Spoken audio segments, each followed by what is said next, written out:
Bien, bonjour à tous. Je commencerai par vous dire que je suis très honoré d'être devant vous ce matin, dans le cadre de ce salon, pour vous présenter le travail que nous menons pour la 3e année au Collège et Lycée Saint-Dominique, dans lequel je sévis. J'ai envisagé cette présentation vraiment comme un partage de bonnes pratiques sur les équipes interâges, dont vous pourrez vous inspirer donc librement dans vos établissements respectifs. Aliénor, n'hésite pas. Et que vous pourrez, je n'en doute pas, améliorer. Je suis également particulièrement heureux, vous le devinez, d'intervenir aux côtés du plus illustre de nos anciens élèves, Henri, qui sort d'une séance de dédicace de son livre sur le chemin des cathédrales, que je vous recommande. Si vous ne l'avez pas, il faut vous précipiter en librairie. Il en reste un peu, non? Oui. Bon, on parlera de ma commission un petit peu plus tard. Bon, je suis Henri, comme vous l'imaginez, de près. Finalement, son parcours s'est terminé en apothéose à Paris, à la cérémonie de réouverture de Notre-Dame, à l'invitation du président de la République. À mon avis, pour qu'il puisse intervenir et s'interposer en cas d'agression d'un chef d'État. Parce que depuis les événements d'Annecy, tous les gardes du corps du monde ont troqué leurs mallettes en Kevlar pour des bons vieux gros sacs à dos, beaucoup plus efficaces. Non, plus sérieusement, si Henri est médiatiquement apparu du jour au lendemain comme le héros au sac à dos, vous imaginez bien que c'est à l'issue d'une lente préparation. Une excellente, je le sais, éducation familiale, soutenue par différentes œuvres éducatives qui, pour certaines d'elles, comme le scoutisme, pratiquent les équipes interâges. Donc, Henri nous en dira ce qu'il a appris et retenu. Puisque moi, je n'ai pas sa notoriété, il faut bien que je me présente, puisqu'on a annoncé son arrivée au salon, mais pas la mienne, je ne sais pas pourquoi. Salvatore Nifoy, au sein du groupe scolaire Saint-Dominique, dans lequel j'ai passé la moitié de ma vie, puisque je suis arrivé à 26 ans et j'en ai bientôt 52. Je dirige le collège de garçons. J'ai suivi des études en sciences de l'éducation, où j'ai pas appris grand-chose. En sciences politiques, où j'ai pas appris grand-chose. En fait, j'ai tout appris au sein d'un patronage. Ces centres de loisirs chrétiens qui, Dieu merci, renaissent maintenant un petit peu partout en France. J'ai fréquenté très tôt celui de Notre-Dame du Bon Conseil. Alors attention, il y en a 2 à Paris. Ce n'est pas celui de la rue de Albert de la Parent dans le 7e, mais celui qui est situé dans le 18e arrondissement, qui est tenu par les religieux de Saint-Vincent-de-Paul, qui justement, dans leur méthode d'œuvre, pratiquent les équipes interâges. Alors la grande question à laquelle nous avons tenté de répondre à Saint-Dominique est la suivante. Comment apporter cette excellente pratique éducative que sont les équipes interâges dans un établissement scolaire qui structurellement cloisonne les élèves dans des classes d'âge? Comment le faire de surcroît en externat? Donc c'est ce que je me propose de vous exposer rapidement pour ce qui est du collège et du lycée de garçons, puisque nos jeunes filles du secondaire pratiquent également ces équipes interâges, mais comme elles le font moins bien que nous, je vais vous présenter ce que nous faisons. Immanquablement, je serai amené à vous parler du fonctionnement de notre école, voire de son identité, parce que la première chose, me semble-t-il, à noter, c'est que le dispositif que nous avons mis en place fonctionne parce qu'il est intimement imbriqué dans la vie quotidienne des élèves et de notre établissement. Si on s'était contenté d'un simple vernis à appliquer comme ça en surface, ou un saupoudrage de quelques grammes du dispositif ici ou là, de temps en temps, une fois par mois, je pense que ça n'aurait pas marché. Pour créer une adhésion maximale des élèves, hein, c'est essentiel, il fallait donc l'inscrire dans leur quotidien, et c'est la deuxième chose qu'il faut retenir, il était indispensable de trouver un thème très accrocheur, qui les amène à se dépasser, qui exalte les cœurs, qui élève les âmes. En un mot, un idéal de vie qui fait résonner en eux le projet pédagogique de l'établissement. Et c'est pourquoi nous avons choisi la chevalerie. Alors évidemment, cela peut paraître tout droit sorti d'un autre âge, à l'heure de l'intelligence artificielle, à l'époque de l'idéologie woke, de l'individualisme, du droit à la paresse. Vous avez entendu ça dans la bouche d'un député de la nation. ainsi que du culte de soi via les réseaux dits sociaux. Eh bien, n'en déplaise aux apôtres de la sous-culture et de la cancel culture, dans notre école, les vertus chevaleresques que sont la charité, la piété, la loyauté, la franchise, la responsabilité, la générosité, la galanterie, le patriotisme, de même que le sens de l'honneur, du devoir, de la discipline et du service, sont réaffirmés et fixés comme des feuilles de route à chacun de nos élèves dans leur quotidien. Pour les former à ces vertus, nous les nourrissons intellectuellement. Et donc nous avons créé un cours que j'ai l'honneur de dispenser depuis cette année, au 3e, 4e, sur les vertus, dans le cadre de l'enseignement moral et civique. Parce qu'on le sait bien, les enfants imitent plus qu'ils n'obéissent. Et donc à Saint-Dominique, les élèves sont ainsi appelés à grandir en sainteté en suivant le modèle des chevaliers et depuis peu même les chevaliers de la Légion d'honneur. Donc pour que cela fonctionne, j'ai un 3e conseil que je vous partage, il faut y aller à fond, pas de demi-mesure. On a certes un comité de pilotage constitué de 7 cadres, directeurs, préfets de discipline, professeurs principaux, aumôniers bien sûr, qui se réunit régulièrement, mais ce sont tous les acteurs pédagogiques de l'école qui doivent prendre leur part et s'investir. Alors il y a les personnes, mais aussi les lieux. Même les murs de l'école évoquent les chevaliers. Alors, nous sommes dans un secondaire garçon, le football, le rugby sont très appréciés, mais vous ne trouverez aucun poster de Mbappé, ni même de Antoine Dupont, même s'il a très bien joué encore hier, dans les salles de classe. Nous leur proposons d'autres visuels comme modèles à s'identifier. Donc nous avons mis au mur beaucoup de cadres représentant des chevaliers en armure, à cheval, l'épée à la main, en prière, à genoux, etc., etc. Le serment du chevalier est affiché également, lui qui sert de programme du cours de MC que j'ai évoqué. Il y a 10 points que je vous lis très vite. 1. Je croirai à tous les enseignements de l'Église et j'observerai ses commandements, c'est l'obéissance. 2. Je protégerai l'Église. Et 3. Je défendrai tous les faibles, aussi bien les prêtres, les femmes et les enfants. Nous avons étudié la responsabilité à partir de là. 4. J'aimerai le pays où je suis né, c'est le patriotisme. 5. Je ne fuirai jamais devant l'ennemi, le courage ou la force d'âme. Je combattrai le mal avec acharnement, pour le point numéro 6, c'est l'ardeur au travail, ils en ont parfois bien besoin. 7. Je remplirai mes devoirs féodaux, c'est-à-dire envers l'État, à condition qu'il ne soit pas contraire à la loi divine, c'est la loyauté. 8. Je ne mentirai jamais et serai fidèle à ma parole, la franchise. 9. Je serai généreux et ferai largesse à tous, c'est la générosité. Et 10. Je serai toujours et partout le champion du droit et du bien contre l'injustice et le mal, c'est la justice.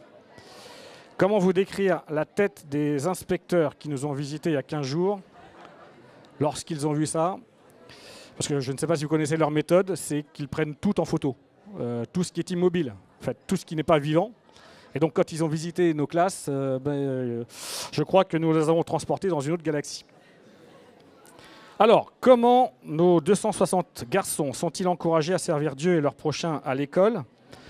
Donc ils sont répartis en 20 commanderies, nos équipes interâges, vous l'avez compris, chacune placée sous le patronage d'un illustre chevalier, peut-être que celui d'Henri viendra. Donc on a le roi Saint-Louis, le chevalier Bayard bien sûr, du Guesclin, Godefroy de Bouillon, Roland de Roncesvalles, etc., etc. Alors nous ne sommes pas interdits au lancement du dispositif de laisser les élèves changer le nom de leur commanderie pour qu'ils s'approprient davantage leur équipe. C'est encore un point que je vous partage. Il faut savoir accepter les prises d'initiative des élèves pour qu'ils s'approprient davantage les choses. Donc, nous avons aussi la commanderie Charette et La Roche-Jacquelin, qui n'a pas plu du tout à nos inspecteurs, ainsi que celle du père Sevin, qui est plus proche de nous. Alors peut-être qu'à ce stade, il est temps de rassurer ceux qui ont le plus d'imagination. On utilise l'électricité à l'école. Nos élèves ne viennent pas à cheval. Et on a bien un uniforme classique, mais ce n'est pas une armure. Donc au sein de chaque commanderie, il y a 2 ou 3 élèves de chaque niveau, de la terminale à la 6e. Les commandants, si l'on peut dire, l'équivalent des chefs de patrouille dans le scoutisme, sont évidemment les élèves de terminale, mais on peut imaginer les élèves de 3e pour un établissement qui s'arrête au collège. Donc évidemment, ils sont appelés à travailler leur leadership. C'est tout l'intérêt de ces équipes. Ils ne peuvent pas se cacher, rester, comme on dit aujourd'hui, dans leur zone de confort. Ils ont des responsabilités, ils doivent les assumer. Donc, en tant que responsables, ils doivent diriger leur commanderie et servir, évidemment. Les élèves de première, quant à eux, sont ce qu'on peut appeler des lieutenants et sont appelés l'année d'après à prendre la tête de leur commanderie. C'est important de le noter, les lycéens, eux, restent, durant les 3 années du lycée, attachés à leur commanderie. Ils n'en changent pas. Pour s'attacher plus fortement à l'identité de leur commanderie. Et pour être complet sur les lycéens, les terminales et les premières choisissent eux-mêmes les élèves de seconde. Comme ça, les secondes se sentent appelés, et puis, de toute façon, 2 ans après, ils seront à la tête de cette commanderie. Les collégiens, eux, sont brassés d'une année sur l'autre, car l'idée est tout de même qu'ils fréquentent un maximum d'élèves de manière privilégiée pour tisser évidemment des liens d'amitié au cours des 4 plus 3 égale 7 années de présence à l'école, enfin 7 si tout va bien.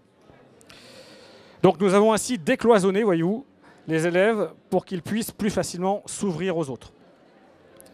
C'était le manque d'échange entre lycéens et collégiens qui en fait est à l'origine de ce dispositif. Ce fut, je m'en souviens, une remarque faite par un nouveau cadre fraîchement recruté. Et ça, c'est encore une pratique que je vous partage.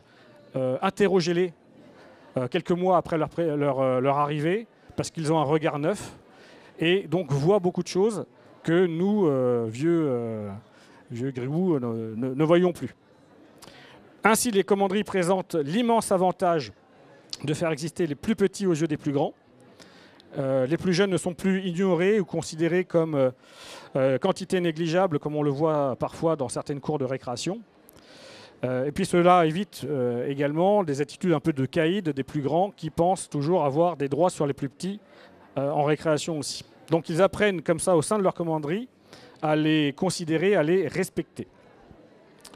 Alors pour vous décrire maintenant le fonctionnement de ces commanderies, j'aborderai les choses peut-être chronologiquement pour que vous puissiez, en suivant le déroulement de l'année, mieux comprendre comment se déploie notre dispositif. Donc j'ai identifié trois temps.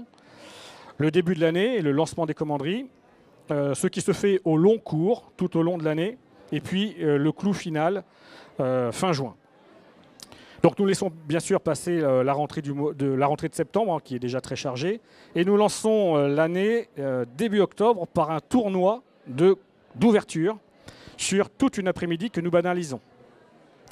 Car, je ne vous l'ai pas encore dit, mais les commanderies sont en compétition. Pour des garçons, ça compte beaucoup.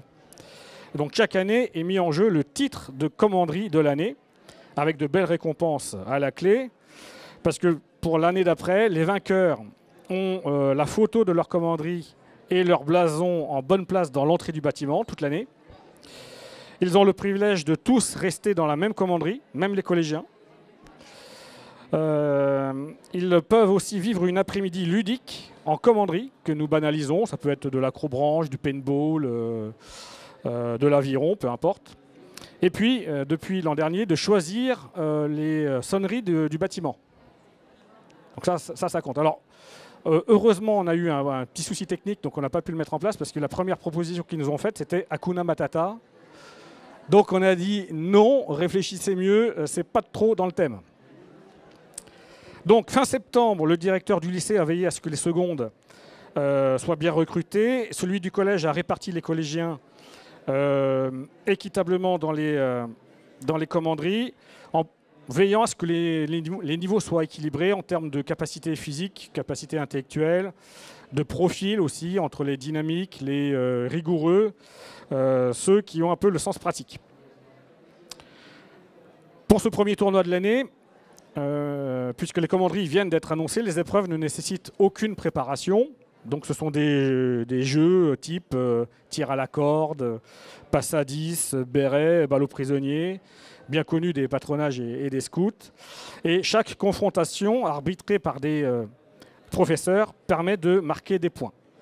Ça, c'est au début de l'année. Ensuite, à partir de ce tournoi d'ouverture, tous les jours, chaque membre d'une commanderie peut individuellement rapporter des points à sa commanderie. De deux façons. Comme tout établissement scolaire, nous avons des sanctions et donc des billets de mise en garde, de retenue, d'exclusion de cours que Henri ne connaît pas. Il retire des points aux commanderies auxquelles appartiennent les élèves. Parallèlement, nous avons aussi des billets de mérite. C'est le pendant positif aux sanctions. Donc nous donnons des mérites lorsque un élève a fait un effort sur 15 jours, 3 semaines, lorsqu'il a rendu service comme ça spontanément, etc., etc. Et ces mérites apportent des points aux commanderies. Deuxième façon de marquer des points, comme nous aimons à nous le définir, nous sommes une famille de familles et comme à la maison, les élèves ont à l'école des services à rendre. Le ménage des classes, la préparation et le rangement du matériel de sport, la préparation et le rangement des objets liturgiques avant et après la messe, etc. Donc ce sont des services de classe parce qu'ils ne peuvent se faire que par classe. Un roulement, bien sûr, est organisé tout au long de l'année pour que tout le monde passe, évidemment. Il y a 2 ou 3 élèves désignés par tâche, forcément de commanderies différentes, mais donc chaque élève apporte des points à sa commanderie en fonction de la qualité du service qui, lui aussi, est évalué par des professeurs. Tous les lundis matins, c'est un grand moment attendu des élèves, le classement provisoire, avec le détail des points marqués ou perdus par catégorie, les mérites, les sanctions, les services, est affiché, sans préciser bien sûr le nom des élèves, mais chacun d'eux, là, mesure ce qu'est la responsabilité. Être responsable, c'est répondre de ses actes et répondre des autres. Et donc, il s'agit de répondre de ses actes devant les membres de sa commanderie, puisque soit on a aidé notre commanderie à marquer des points et à se hisser dans le classement, soit le contraire. Vous connaissez sans doute cette phrase qui définit la communion des saints. Toute âme qui s'élève élève le monde, toute âme qui s'abaisse abaisse le monde. Ici, tout élève qui a obtenu des mérites et bien fait ses services marque des points pour sa commanderie. Et tout élève sanctionné pour son manque de travail, son indiscipline ou la négligence dans ses services retire des points à sa commanderie.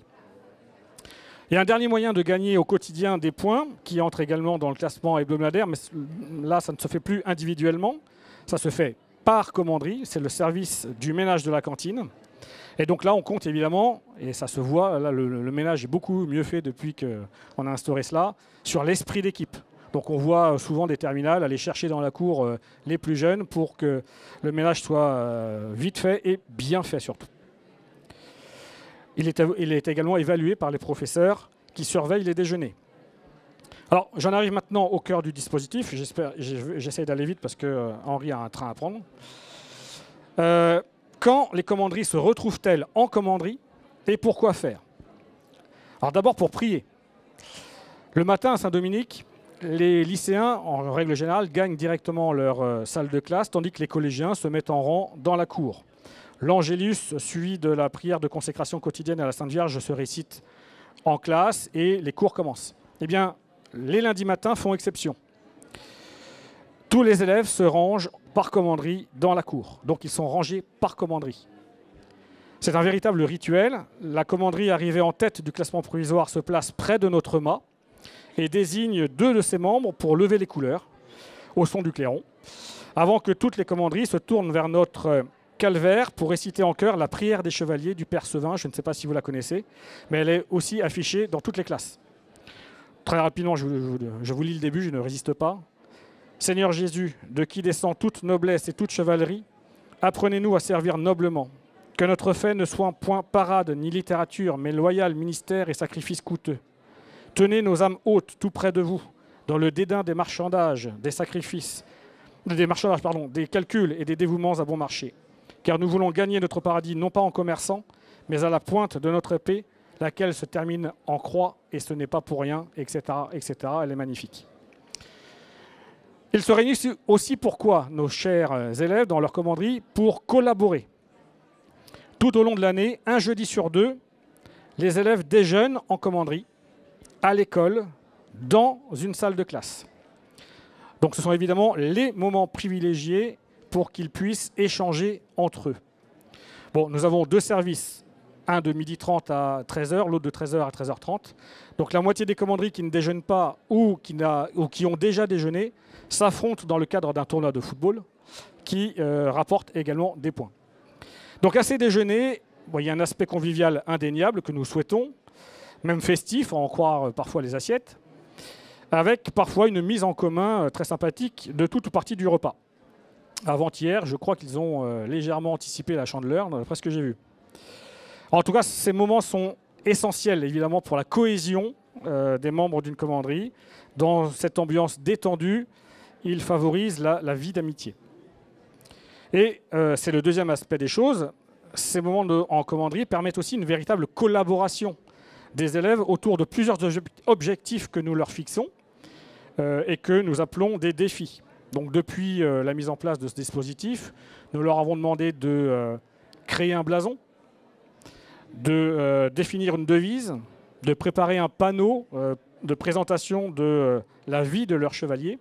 Et actuellement, donc cette année, en lien avec le thème spirituel de l'année, qui est la dévotion à la Très Sainte Vierge, nos élèves travaillent en collaboration à la préparation d'un panneau de présentation d'une apparition mariale ou d'un sanctuaire marial. Donc en fonction des talents des uns et des autres, certains s'occupent de la partie rédactionnelle, d'autres des illustrations, d'autres de la mise en forme. Enfin en tout cas, tous sont mobilisés pour collaborer à une œuvre commune. Chaque année, nous avons la chance, ou même la grâce, d'avoir une mission sur le thème spirituel de l'année. Donc durant 3 jours, des prêtres de l'extérieur viennent enseigner, viennent confesser, viennent célébrer des messes. La mission mariale, du coup, s'est passée cette semaine. Alors nous avions prévu que les moines prédicateurs sélectionnent les meilleurs panneaux pour que nous les numérisions et affichions dans les couloirs de l'école, mais les élèves ont pris du retard, donc nous le ferons nous-mêmes. Mais c'est pour vous montrer à quel point nous impliquons la vie de l'école, même dans ces moments extraordinaires. Donc le thème de l'année, la mission, était partie prenante. Par ailleurs, et pour finir, au cours de ces déjeuners, les commanderies se préparent également à quelques épreuves du grand tournoi de fin d'année, évidemment le point d'orgue de l'ensemble du dispositif. Donc l'an dernier, ce fut la quête du Graal, donc vous imaginez la motivation des élèves. Donc comme en début d'année, il y a des épreuves sportives et intellectuelles, mais en plus, les commanderies ont eu à produire le fruit de leur travail d'équipe, les jeudis, midi, devant un jury composé de professeurs. Cela a pu être une petite scénette à jouer devant eux, monter la plus belle pyramide humaine, mettre en valeur les talents de chacun dans l'épreuve dite « Ma commanderie a un incroyable talent ». Enfin, vous en aurez un petit aperçu dans une petite vidéo que je vais vous diffuser dans un instant. Elle est très courte, de 2 minutes. Donc pour conclure, notre dispositif est évidemment encore un peu jeune pour bien en mesurer les fruits. Mais nous en avons déjà constaté un, parce que lorsque nous avons organisé l'après-midi récompense de la commanderie victorieuse de l'an dernier, nous avons évidemment compté sur la présence de l'élève de terminale, qui est désormais étudiant, et qui était à la tête de sa commanderie. Eh bien, à son arrivée à Saint-Dominique, je peux en témoigner, il a retrouvé sa commanderie. Si vous aviez pu voir la joie des élèves profonde, la manifestation de reconnaissance mutuelle auquel j'ai assisté, eh bien, c'était vraiment merveilleux. Et je crois qu'ils seront pour longtemps ce qu'on peut appeler des frères d'armes. Voilà. Voilà pour ma petite présentation. Je vous passe la vidéo. Alors, je suis responsable informatique de mon école, donc j'espère que je vais assurer.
C'est donc à mon tour.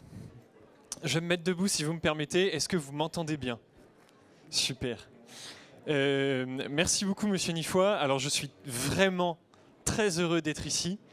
C'est une manière de rendre aussi tout ce que j'ai reçu.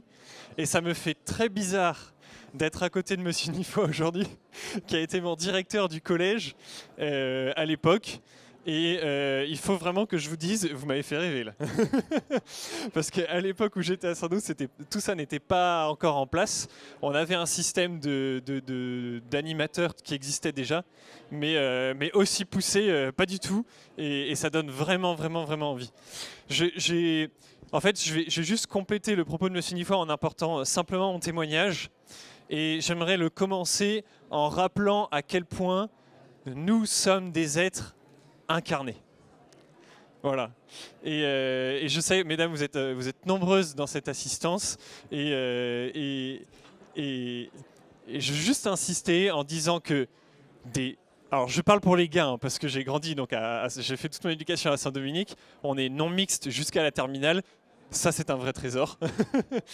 Et en fait, je veux vraiment rappeler à quel point nous sommes des êtres incarnés et que c'est un âge, collège, lycée, où l'homme se construit dans toutes les dimensions intellectuelles, spirituelles, mais aussi physiques. Voilà, et que tout ça est extrêmement en corrélation. Pourquoi je dis ça? Alors, j'ai peut-être pas eu la chance de vivre les équipes interâges au sein de l'établissement scolaire, c'est en tout cas de manière pas aussi poussée, même s'il y avait des liens. Mais nous, les liens, ils ont pu être faits à deux niveaux. D'abord à travers le scoutisme. Saint-Dominique est au PEC, et c'est un peu un microcosme catholique avec Versailles, Saint-Germain-en-Laye, Port-Marly, tout ça, assez bien construit aussi à l'extérieur.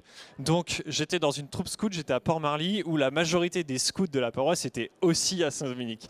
Donc la majorité des gens de ma patrouille étaient aussi à Saint-Dominique. Donc moi je me souviens, ma première année de scoutisme, j'étais en 5e et mon CP devait être en première à ce moment-là, donc 4 niveaux ou 5 niveaux au-dessus de moi, je sais plus, j'ai arrêté de compter. J'ai fait de la philo, après j'ai pas fait des maths. et je me souviens très bien avoir pu créer des ponts entre les classes et les générations grâce à ma patrouille au scout. Et je me souviens très bien de mon CP, dont j'étais hyper fan. Hyper fan au scout, et en fait je me souviens très bien quand je revenais à l'école, il était encore là, et je continuais à l'admirer comme « Waouh, en fait c'est mon CP !» Et autant les gars de sa classe pouvaient venir nous voir, nous faire jouer, nous donner des ordres, je ne les respectais pas de la même façon que mon CP, qui même à l'école venait me donner des ordres. Là c'était talon au carré, j'obéissais, il n'y avait pas de discussion, quoi. Et la deuxième façon dont on a pu vivre les équipes interâges d'une autre manière à cette époque-là, c'était à travers la manécanterie, où les petits chanteurs de Saint-Dominique qui ont été fondés à l'époque par Vianney Châtillon, qui aujourd'hui a fondé l'Académie musicale de Liesse. Et on va dire, on lui a servi de crash test à Saint-Dominique. Et en fait, ça nous a permis aussi, parce qu'il avait un certain charisme auprès des jeunes, une certaine aussi vision de la pédagogie, et il nous a complètement mélangés, et à travers les jeux, les activités, de façon aussi très incarné, et je peux vous raconter plein d'anecdotes à travers ça, et il nous a vraiment liés ensemble, et on a pu vivre des trucs extraordinaires, des liens très forts entre les générations. Et je suis fier aujourd'hui de dire que en sortant de Saint-Dominique, en arrivant dans les études supérieures, etc., il y a tout de suite des liens qui se sont créés avec des gens qui étaient 2-3 générations au-dessus de moi, et dont je suis aujourd'hui ami intime. Voilà. Au téléphone, je vous ai parlé de Paul Valadier, de Ludovic de Frossard, tout ça, qui étaient même des têtes brûlées 3 niveaux au-dessus de moi. Aujourd'hui, je suis vraiment des amis très proches. Et en fait, quand on se retrouve dans le monde professionnel, on a tout de suite quelque chose en commun. C'est ce passé vécu ensemble à travers des amitiés qui ont pu se créer au collège et au lycée. Et voilà, donc je voudrais souligner, donc premier point, c'était à quel point nous sommes des êtres incarnés, et nous avons besoin de ces liens fort là. Pourquoi? Parce que nous avons besoin de modèles. Alors nous avons besoin de modèles sur un plan plus global, c'est-à-dire les chevaliers, c'est absolument génial, toutes les grandes figures historiques ou spirituelles qu'on peut avoir, mais surtout on a besoin de modèles à 2-3 ans de plus ou de moins que nous. En fait, on a besoin de modèles en chair et en os en face de nous, de références à qui se raccrocher. Voilà. Et si je peux aussi parler de l'aventure que j'ai pu vivre à Annecy, que vous avez certainement tous, dont vous avez certainement tous entendu parler et que je raconte dans mon livre. Donc je faisais mon grand tour de France des cathédrales et je me suis retrouvé sur le chemin d'un type qui a commencé à poignarder des enfants. Et si à ce moment-là, j'ai pu me dire aussi, j'y vais, il faut que j'y aille, que je m'interpose au risque de me faire poignarder à mon tour aussi, ce qu'il a essayé de faire, c'est parce que je ne pensais plus à moi, j'ai pensé uniquement à ceux qui étaient en face de moi. Mais ça, je suis désolé, c'est contre-intuitif à notre premier instinct de survie. Et peut-être que c'est ce que la civilisation a de plus beau à apporter, c'est-à-dire l'abnégation de soi-même au point de vouloir offrir sa vie pour des gens qu'on ne connaît même pas. Mais ça se construit, et ça se construit dès l'adolescence. Et ça se construit à travers des modèles concrets, que moi j'ai pu vivre dans le scoutisme, mais aussi qui se vivent à travers les équipes interâges. C'est-à-dire le fait de se sentir... Et en fait, il faut se rendre compte du truc.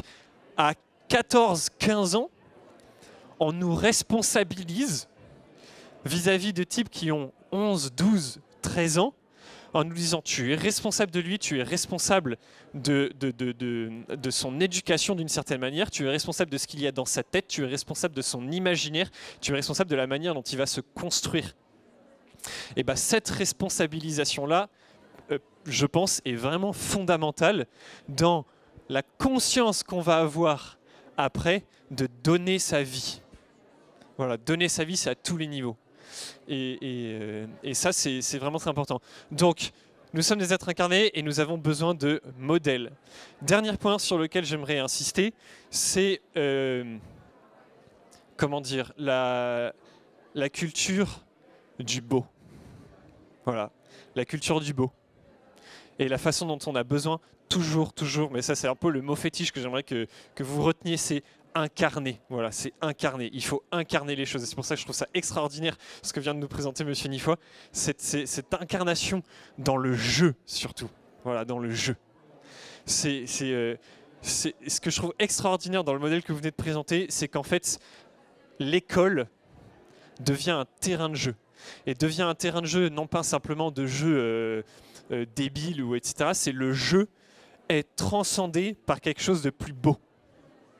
Voilà, la culture du modèle, la culture du chevalier, le fait de réciter. Mais moi, la prière du Père Sévin, la prière des chevaliers, je l'ai découverte plus tard. Et je me la suis mis dans un cadre, affiché dans ma chambre pendant mes études supérieures. Mais si j'avais eu la chance de la découvrir au collège, de pouvoir la réciter tous les lundis matins, quel bonheur en fait, quel bonheur. C'est Seigneur Jésus-Christ, de qui descend toute noblesse et toute chevalerie. Mais c'est extraordinaire comme parole, c'est extraordinaire pour un type de 12 ans qui est en train de construire sa vie, qui est en train de construire son imaginaire. Et c'est ça la culture du beau. C'est pouvoir offrir aux adolescents et aux adolescents un peu plus vieux la possibilité de se construire un imaginaire qui va les nourrir toute leur vie. Et ça s'incarne et ça s'incarne en groupe. Quand les jeunes, là, ils vont se retrouver plus tard dans les études supérieures et même dans le monde professionnel, qui vont se retrouver, t'as été dans ma commanderie. Ils vont même plus avoir besoin de se parler pour se comprendre. Ils vont se regarder, ils se seront déjà compris, ils sauront déjà dans quelle direction ils vont tous les deux. Voilà, même à 45 ans. Et ça, c'est vraiment quelque chose d'extraordinaire et qu'il faut sans cesse réincarner à travers le jeu, à travers les modèles qu'on peut avoir, entre nous et tout le système en fait que vous venez de décrire et que je trouve absolument génial. Voilà, donc c'est vraiment les 3 points sur lesquels je voulais insister. C'est nous sommes des êtres incarnés, Nous avons besoin de la confrontation, nous avons besoin de la compétition pour nous construire, nous avons besoin de nous confronter aux ados plus âgés que nous pour pouvoir leur rentrer dans le beat, dans le tas. Moi je me souviens très bien, dans ma classe, il y avait un type qui était, on va dire, sur le plan physique et intellectuel, il était un peu plus en avance que les autres. Il s'appelait Augustin, je me souviens très bien, et moi j'étais pas en retard, mais j'étais, on va dire, beaucoup plus frêle que lui. J'ai pas de grand frère à la maison. Et en fait, je me souviens très bien, en 3e notamment, tous les jours, je lui rentrais dans le lard. Et j'avais viscéralement besoin de cette confrontation. J'avais viscéralement besoin qu'un type plus grand, plus intelligent que moi, plus musclé que moi, me mette les limites. J'avais besoin de la limite, j'avais besoin de la tarte dans la gueule. Mais vraiment, mais vraiment. Et en fait, c'est génial de pouvoir institutionnaliser ça et de le transcender et qu'en fait tout ça devienne un cercle vertueux qui s'auto-nourrit. Vous voyez ce que je veux dire? Avec le premier ou le terminal qui est conscient de cet enjeu-là vis-à-vis des collégiens qui là sont ses responsabilités, et le collégien qui est conscient de ça et qui est conscient qu'il va pouvoir aller chercher la limite vers un gars un peu plus âgé que lui, mais que cette limite-là, elle sera mise dans un cadre plus global qui porte à la sainteté, pour utiliser les grands mots. Mais voilà, donc nous sommes des incarnés, nous avons besoin de la confrontation, de la compétition, des hormones qui se libèrent.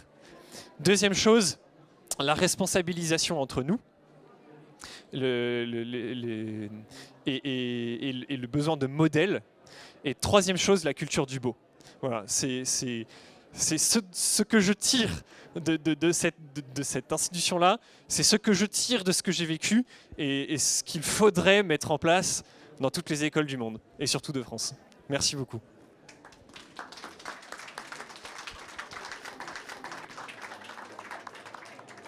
Peut-être si vous avez des questions pour Henri, et on commence par elle, s'il vous plaît. Alors, merci beaucoup pour votre intervention. Dans notre collège, nous avons, nous, des maisonnées.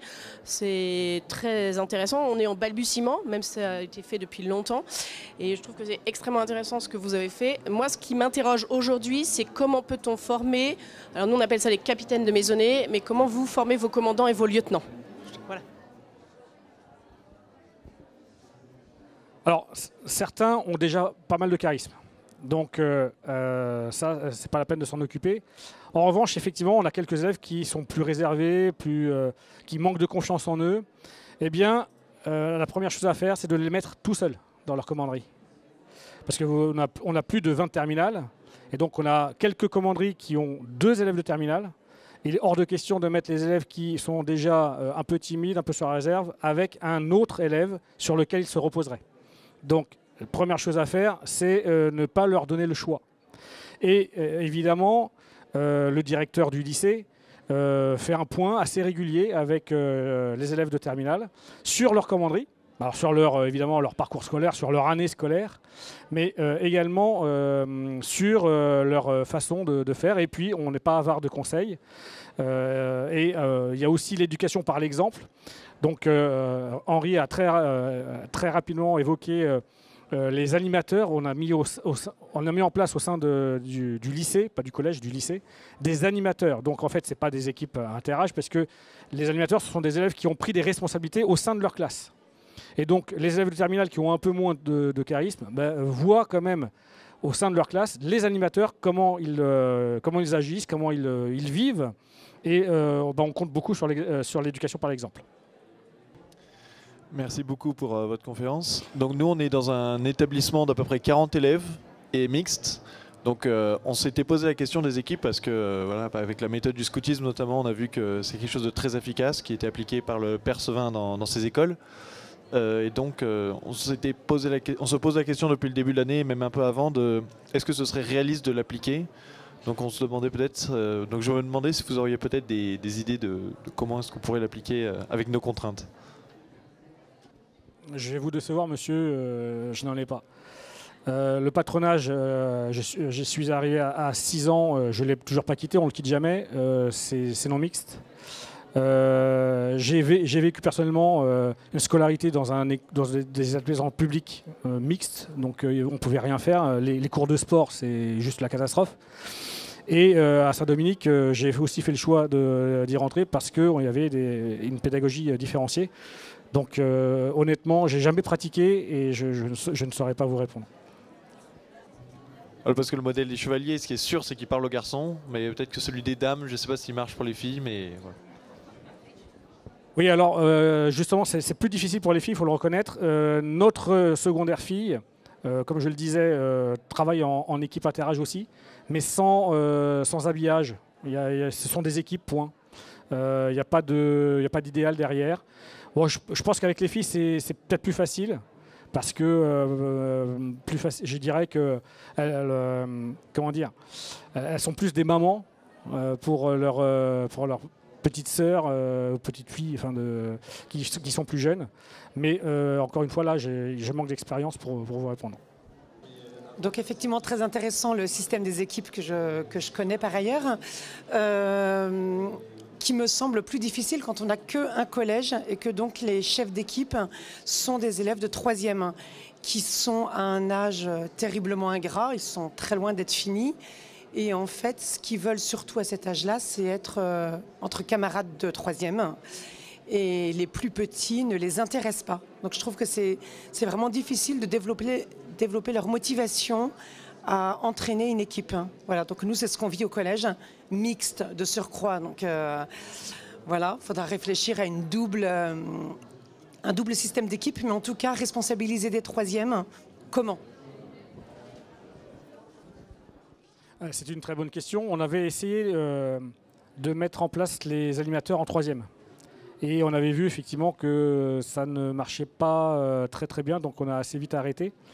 Nous, ce que l'on a prévu, c'est ce fameux cours d'éducation morale ici, c'est évidemment de la formation humaine, et précisément en 3e et 4e. C'est ciblé parce qu'à cet âge-là, effectivement, c'est un âge un peu ingrat où on est plutôt tourné un peu sur son nombril et où en tout cas, ça s'intéresse pas trop à l'extérieur, on est un peu auto-centré.